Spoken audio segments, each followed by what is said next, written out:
Shalal, registered dietitian and personal trainer behind the blog Hungry Hoppy. And Merry Christmas or Happy Holidays, whatever you are celebrating this season.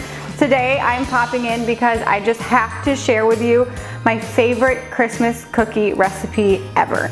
And I know from my spinach feta wraps that a lot of you guys are huge fans of Starbucks Copycat recipes.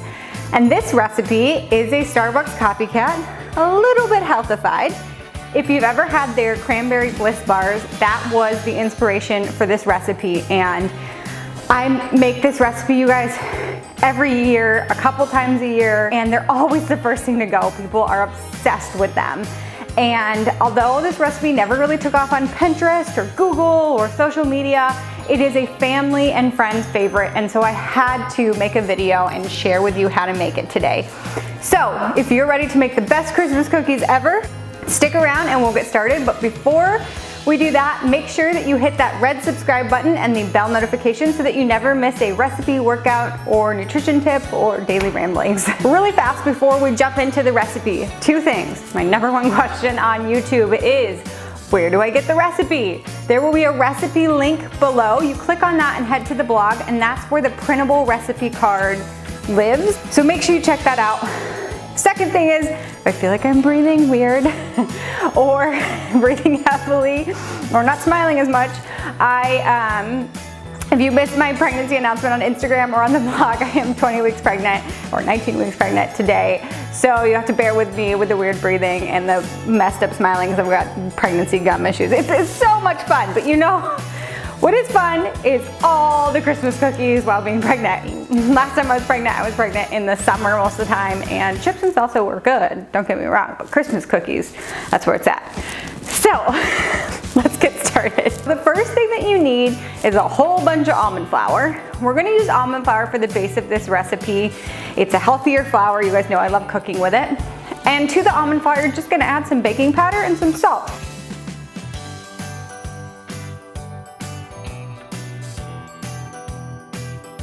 And mix that up in a really big bowl and set it aside. So in another medium-sized bowl, you're gonna add eggs, and then you're gonna add both orange and vanilla extract. Number one question I get on this recipe is, can I skip the orange extract? That's not something that I typically have in my kitchen.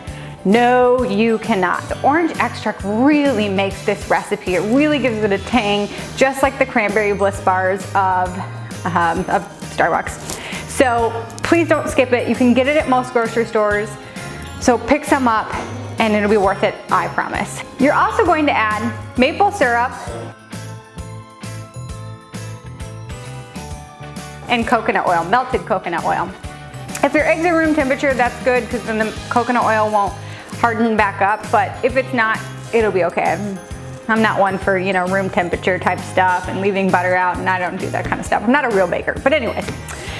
Whisk that together. Once you've got it nice and smooth, the eggs are well incorporated,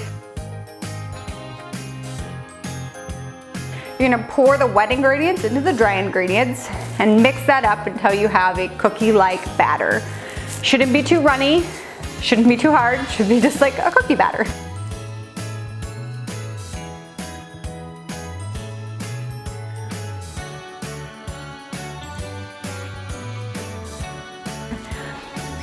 And once you've got that going, then you're gonna add in some yummy dried cranberries. And I used white chocolate chips. Now, this recipe will be entirely dairy and gluten-free if you don't use the white chocolate chips. Now, of course, Starbucks uses white chocolate chips. So there are paleo type white chocolate chip, say that 10 times fast, paleo white chocolate chip substitutes. There's yogurt-based substitutes. There's a lot of things that you could use instead of that, but if you can tolerate the small amount of dairy in the white chocolate chips, I highly recommend it. So you're gonna mix all that in. The next kind of tricky part is this is a sheet pan recipe. So we want all the batter to go onto the sheet pan. So put some sort of non-stick layer down, like a piece of parchment paper or silicone baking mat. I prefer parchment paper for sure, just so you can get over the edges. And then what I like to do is get all the dough onto the sheet pan. It's a normal, normal size cookie sheet pan. And it gets all the dough onto it. And then what I do is I put a piece of wax paper over the batter, and then believe it or not, I use a wine bottle to roll it out. Now, the reason I use a wine bottle is because my rolling pin is actually, like, it's a large wooden rolling pin, and so it's bigger than the sheet pan, and so I can't fully roll out the cookies on it. So I use a wine bottle, and it works just fine. But either way, somehow, my mother-in-law, when she makes this recipe, I think she mostly uses her hand. So however you can do it, you wanna get you wanna get all that dough evenly spread out into the cookie sheet. Once you've done that, it's ready to bake. It bakes for about 20 to 25 minutes. Once you pull it out, you're gonna let it cool completely. This is definitely key. You don't want underbaked cookies, etc. So let it cool completely. And then I stick mine in the fridge, usually until the next day, at least a couple hours later, while I either whip up the frosting or purchase some.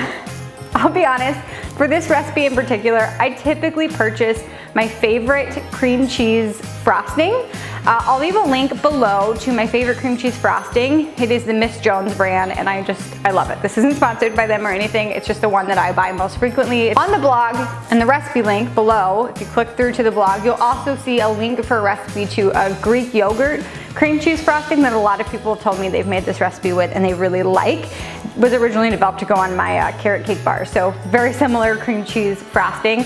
So if you want to make one from home that's a little bit healthier, you can do that, or you can pick up your favorite cream cheese frosting at the store.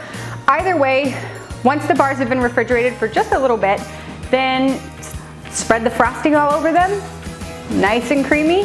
Sprinkle some more dried cranberries on there, and that's it.